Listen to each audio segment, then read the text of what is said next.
Haremos con Rodrigo Gómez de la Torre, presidente de la Cámara de Agricultura de la Primera Zona, y también quien es representante del sector empresarial ante el Consejo Nacional del Trabajo.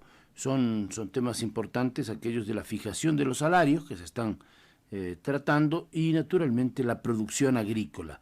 Cómo favorecer las condiciones para una mejor producción agrícola, crédito barato al campesino, tal como se ha ofrecido, y por supuesto garantizar lo que llaman ahora la seguridad alimentaria, que la gente tenga comida suficiente, comida abundante, comida nutritiva y por supuesto a precios asequibles para la economía. Son algunos de los temas claves que tocaremos esta mañana con Rodrigo Gómez de la Torre.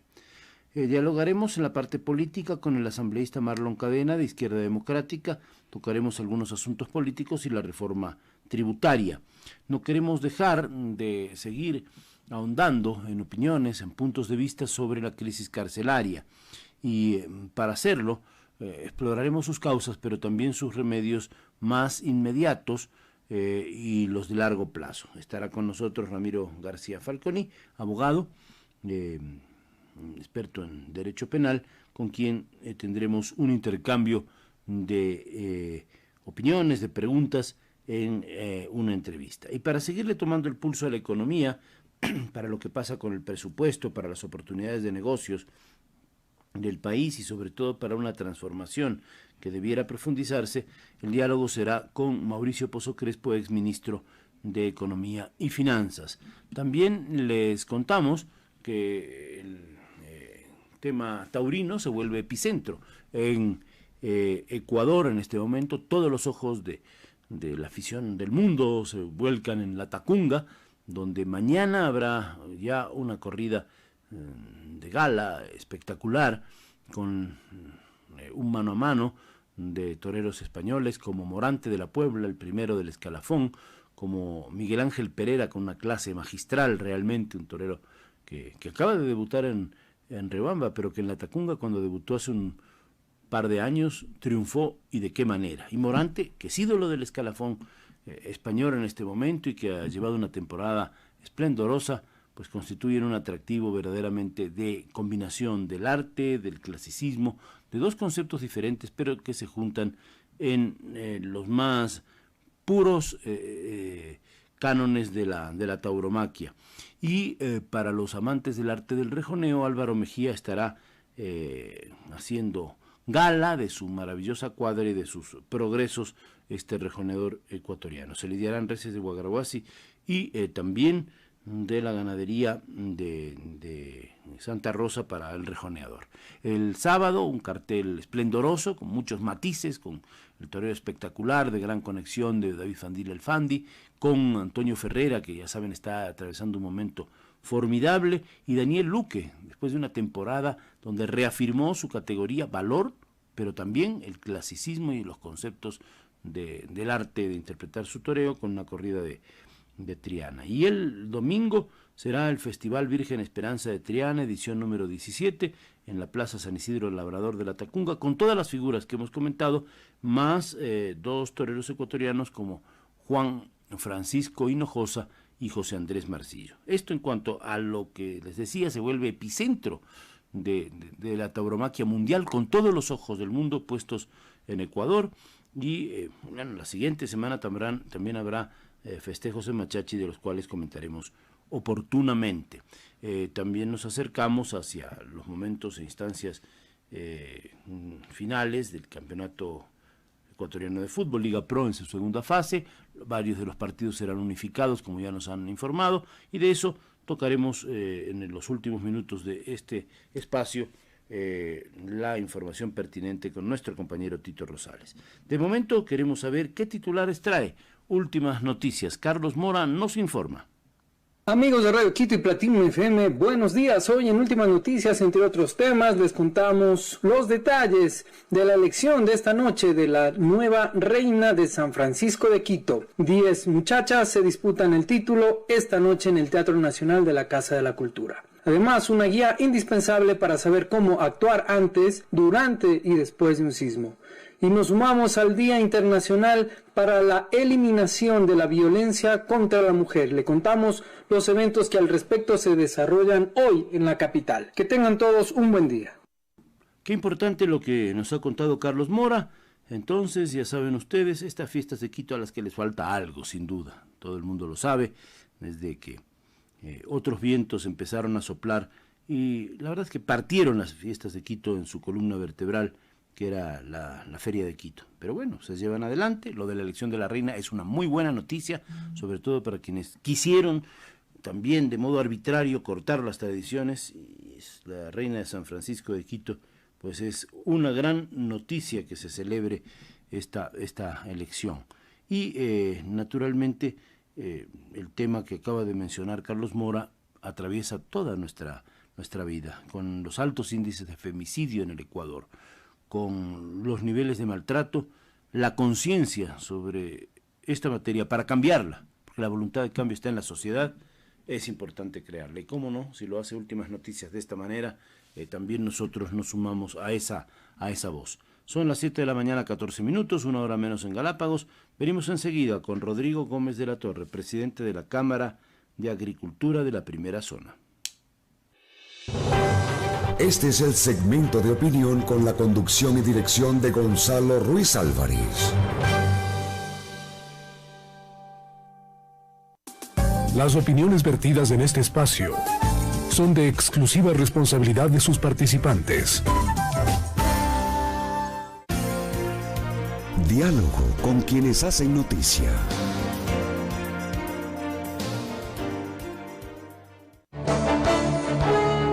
Es el noticiero Ecuador Radio. Nos escuchan desde Quito, Luz de América, a través de Radio Quito, La Voz de la Capital, Platinum FM, en Quito y Pichincha, en Guayaquil y Guayas, en Tulcán y el Carchi, en Ambato y Tungurahua, en Cotopaxi y La Tacunga, y también en el Azuay desde Cuenca.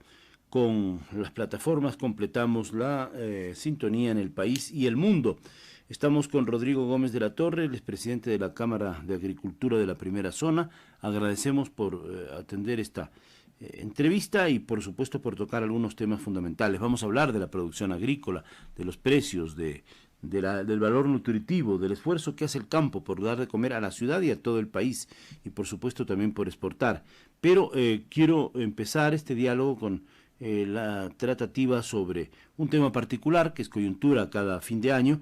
Ya saben ustedes, la fijación de los salarios. Siempre hay visiones dispares. Las máximas aspiraciones de los trabajadores, las hemos escuchado aquí esta misma semana con dirigentes del FUD y otros gremios, las tímidas posibilidades de una economía que no termina de levantarse, está en el otro lado de la balanza, la propuesta que para muchos es magra, que hacen los sectores productivos, para otros es la posible, y siempre la búsqueda, digo yo, de un punto medio que permita mejorar un poco el ingreso de los trabajadores que sí tienen trabajo, lo cual también sigue marcando brechas con aquellos que no lo tienen, pero por supuesto al aparato productivo seguir adelante. Y cuando hablo del aparato productivo no me refiero solamente a la gran hacienda, a la gran industria, no, al aparato productivo es todo, es el microempresario que tiene 2 empleados y a lo mejor para pagar un poquito más, unos dolaritos más de sueldo no le alcanza.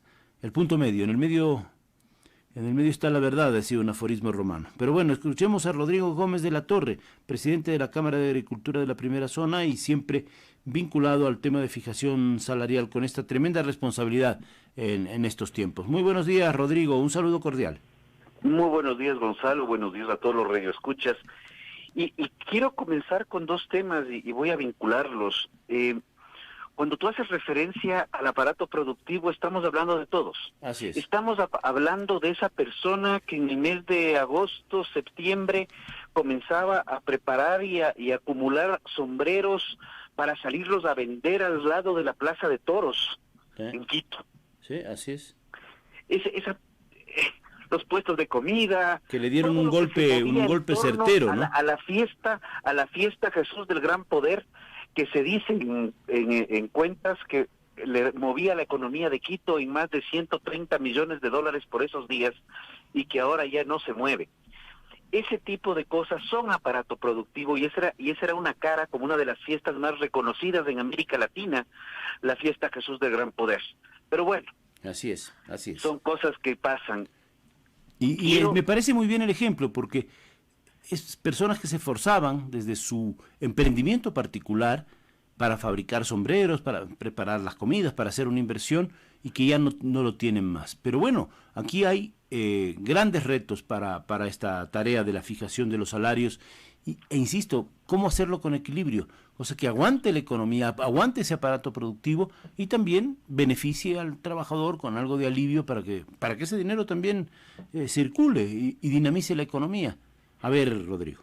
A ver, Gonzalo, yo quiero primero arrancar con lo que hay un tercer sector que nadie se acuerda. Sí. Cuando estamos hablando de fijaciones de salarios, obviamente estamos preocupados de qué es lo que pasa con los trabajadores que tienen un salario, y obviamente cuando hablamos de la remuneración básica unificada, hablamos de los trabajadores que tienen un salario y están vinculados a la remuneración básica unificada. Claro. Obviamente también están los empleadores, indistinto su condición de tamaño, son quienes a través de la producción pagan esos salarios, ¿ya?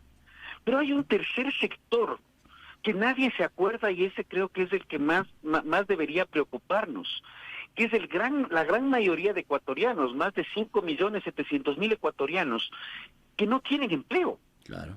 Y al no tener empleo, no importa cómo se fije o cómo no se fije el salario, porque no lo tienen. Claro, ya podríamos poner $1,000 de salario básico, que a ellos lo que más bien les castiga, ¿no?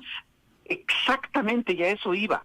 Les castiga porque los costos de producción de la tienda, los costos de la pequeña, mediana, gran empresa, muchas veces, cuando hay alzas antitécnicas de salarios, lo que sucede es que se incrementan los costos de producción, por ende, en la gran mayoría se incrementan los precios de venta al público y afectan directamente al consumidor final, en donde sí está la gran mayoría de ecuatorianos. Y esa distorsión estructural que usted acaba de señalar como un muy buen ejemplo, la gran mayoría de ecuatorianos que no tienen un trabajo fijo y menos un salario básico unificado, ¿cómo se corrige?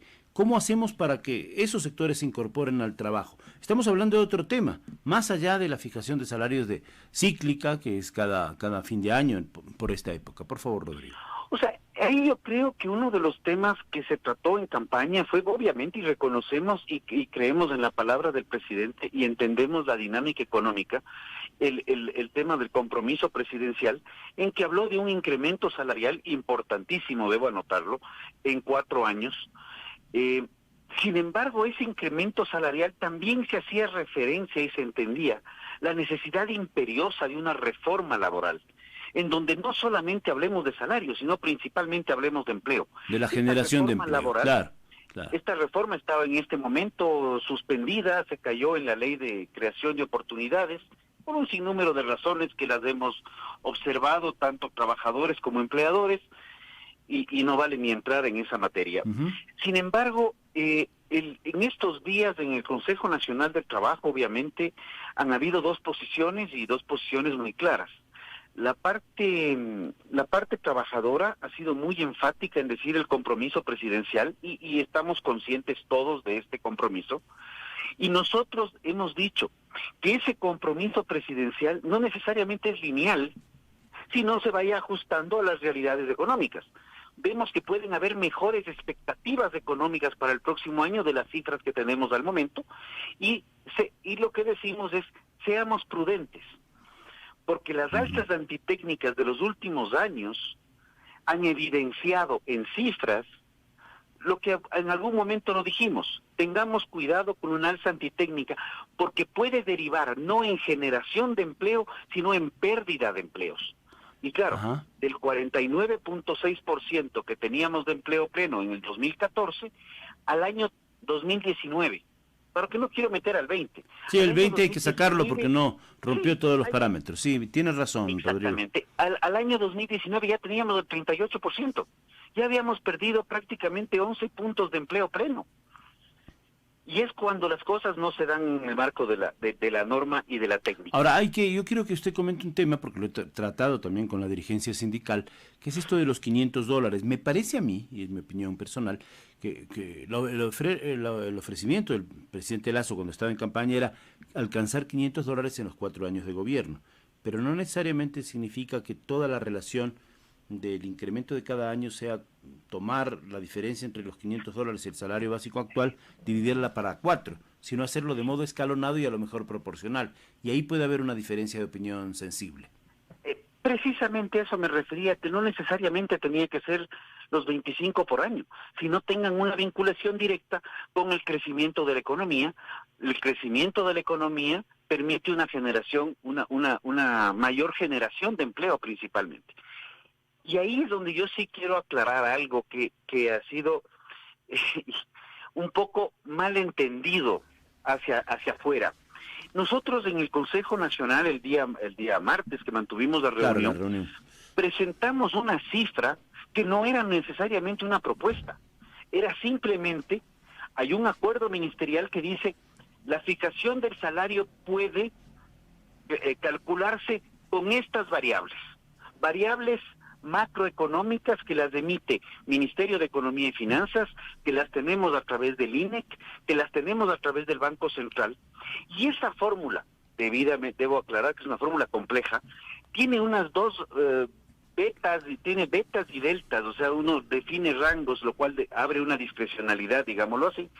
Pero como no teníamos esos datos y el Ministerio no nos ha entregado esos datos de acuerdo a como ellos consideran, ha sido muy fácil decir, nuestro cálculo por esto, da tanto.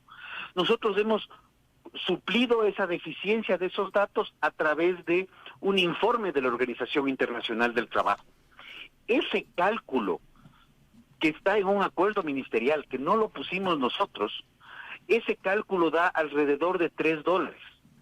Que no ha sido la propuesta del sector empresarial. Ese ha sido sino ustedes solamente entregaron el resultado del cálculo con esos parámetros técnicos. Ahora, el resultado del cálculo en base a las cifras oficiales y cifras de la Organización Internacional del Trabajo. La verdad es que, Rodrigo, suena muy poquito. Suena casi... Más allá de lo que suene. Centavos de calidad. No, bueno, yo sé, pero le digo lo que siento al oír $3, ¿no? A nosotros también nos ha sorprendido, porque hicimos varias corridas, y hay otras corridas que salían hasta menos.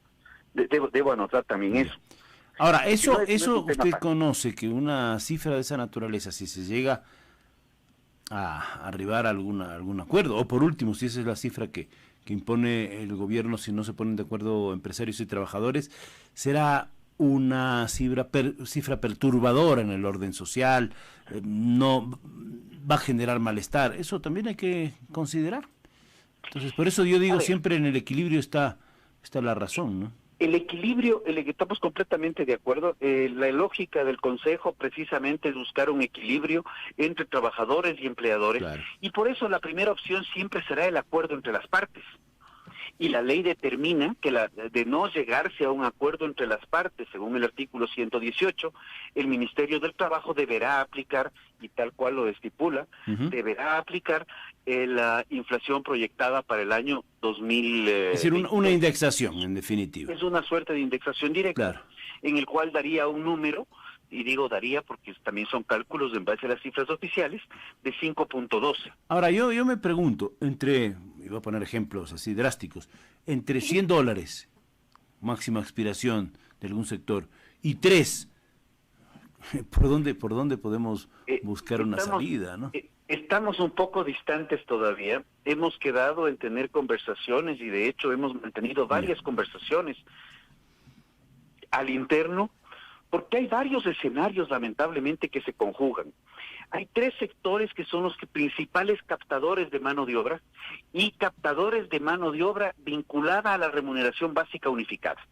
El primer sector es desde uno de los sectores, para no darles orden, ¿sí? Es el sector de la construcción. Construcción, evidentemente, así es. Es un sector que capta gran cantidad de mano de obra, y es un sector que todavía está con cifras negativas para despegar. El campo. Voy al segundo, es el sector agropecuario, tanto para producción nacional como para exportación. Este sector se ve abocado a factores externos muy complejos. Uno, definitivamente, ya se lo ha tratado el día de ayer en la Asamblea, es la inconveniencia de poner impuestos a las tierras rurales. Impuesto al patrimonio puede afectar a pocos, pero son los pocos que pueden seguir contratando si se les da la liquidez y el oxígeno del caso. Pero también nos vemos abocados a una situación internacional de falta de producción de fertilizantes, falta de producción de semillas y de ciertos insumos, y adicional al costo del transporte para poder traerlos al Ecuador, porque tienen aranceles. Claro, los fletes, los containers, todo este gran problema mundial. Es un problema mundial, y no me meto con los aranceles porque, como digo, tienen arancel cero. Entonces, que se importe al Ecuador y que si los importadores que están asentados en Ecuador tienen precios de venta muy altos en relación a los países vecinos, traigamos importadores de Colombia o de Perú para generar más competencia para el sector. Antes de ir a la problemática del campo per se, quisiera que me señale el tercer sector, que nos faltaría en esta enumeración, y para cuándo piensa usted que el Consejo de Trabajo tendrá ya una respuesta clara sobre esta materia. El día martes 30 se toma la decisión. Se toma la decisión, ya, ¿La perfecto. tomamos como consejo o se toma como gobierno? O la toma como gobierno. ¿Y el tercer sector que faltaba? No quiero dejar de mencionarlo, Gonzalo, y es un minuto, es el sector del turismo. Todo lo que es turismo, todo lo que son hoteles, que el impuesto al patrimonio también les afecta a los hoteles que están sin gente y además tienen que pagar impuestos sobre unas infraestructuras importantes, pero también el sector de restaurantes, que es un sector en el cual cualquier movimiento salarial les afecta directamente. Entonces son tres sectores importantísimos de la economía.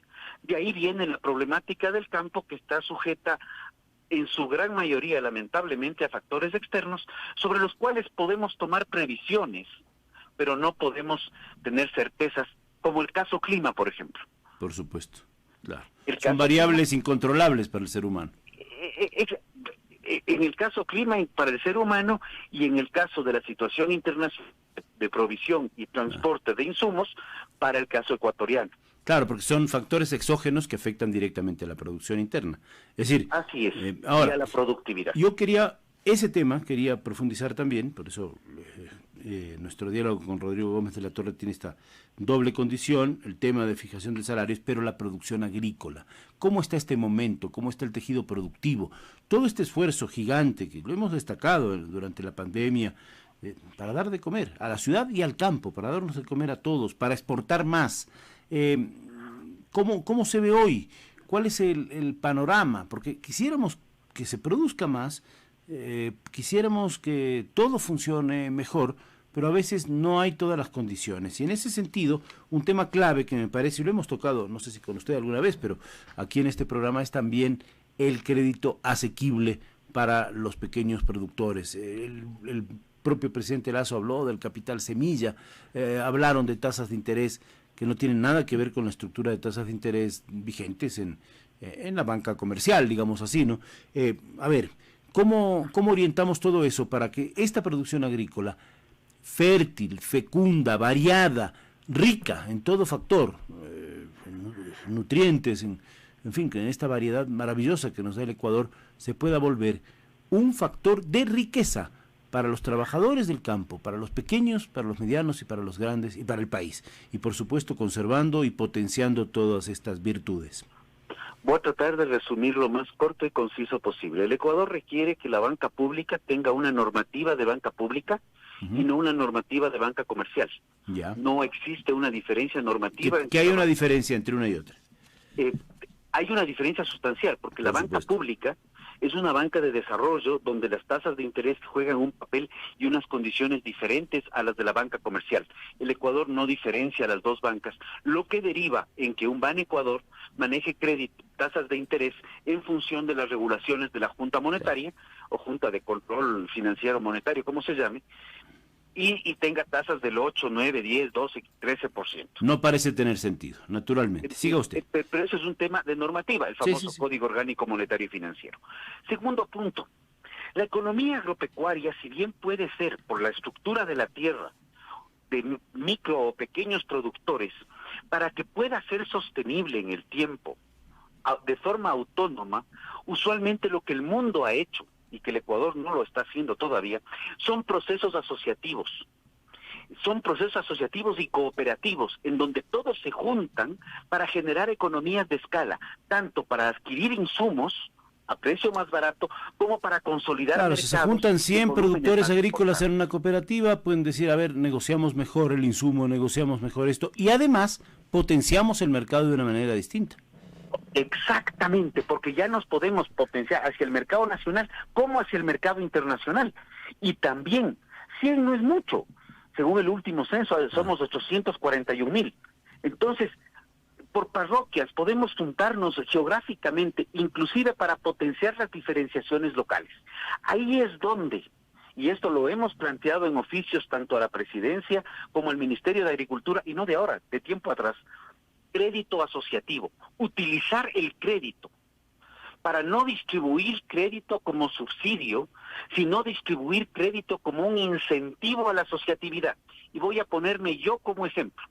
Si yo, Rodrigo, necesito un crédito para sembrar 2 o 3 hectáreas de papa, un crédito al 1% a 30 años para coger exactamente la premisa de campaña, cuando voy a cosechar a los 6, 7 meses, no tiene sentido ni técnico ni común.